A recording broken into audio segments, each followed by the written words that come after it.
আর আমার মুজাদ্দিদ জামান আমার দাদা পীর তিনি সব সময় প্রতীক্ষা করেছেন। আমার নানা জান ছোট হুজুর পীর কেবলা রাহমাতুল্লাহ আলাইহি তারা যেইভাবে আমার মামা জান খালা জানরা আছে বিশাল বড় ফ্যামিলি।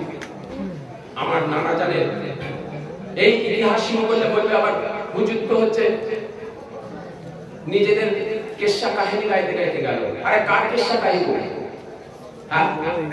আমার নানা জান সারা জীবন শিক্ষা সুন্নাত সুন্নাত রাসূলের সুন্নাত তিনি কিভাবে চলেছেন, তার চালন তার চালচলন তার উঠা বসা তার কথাবার্তা তার পানি খাওয়া তিনি কিভাবে উঠতেন কিভাবে চলতেন সেইটাই তো রাসূলের সুন্নাত, সেইটাই তো আলী।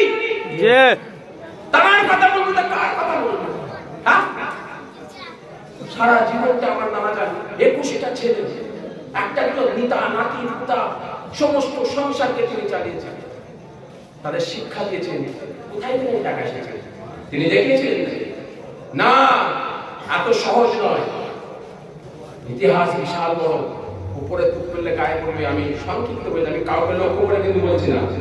এখন এই কথাটা আবার ইউটিউবে দেখা যায় এইটা অনুভূতি করে না, আমি কাউকে লক্ষ্য করিনি। আমি একমাত্র রাসূলের মহাব্বত নবীর মহাব্বত আমার দাদা পীরের নীতি আদর্শের উপরে চলি। আমার দাদা পীরের নীতি আদর্শের উপরে যে চলবে, যেই ব্যক্তি চলবে, যেইভাবে চলবে তাকে আমি জান থেকে বেশি ভালোবাসি। জোরে বলুন সুবহানাল্লাহ। আমার মুজাদ্দিদের জামান দাদা পীর ছাড়া আমরা কিছু বুঝি যে না? এই বলো না, আমরা দাদা পীরের নীতি আদর্শের উপরে চলি। আমার দাদা পীরকে ভালোবাসলে, আমার 5 হুজুরকে ভালোবাসলে, আমার দলে এই দরবারের শহীদ সাহেব হুজুরকে যদি আমরা ঠিক মতো ভালোবাসি, আমাদের আর কিছু দরকার নেই। দরকার আছে যে না? তাই আমি বলি ইত্তেবায়ে রাসূল তৈরি করতে হবে বিশাল। আপনি আপনার নিজের জীবনের সব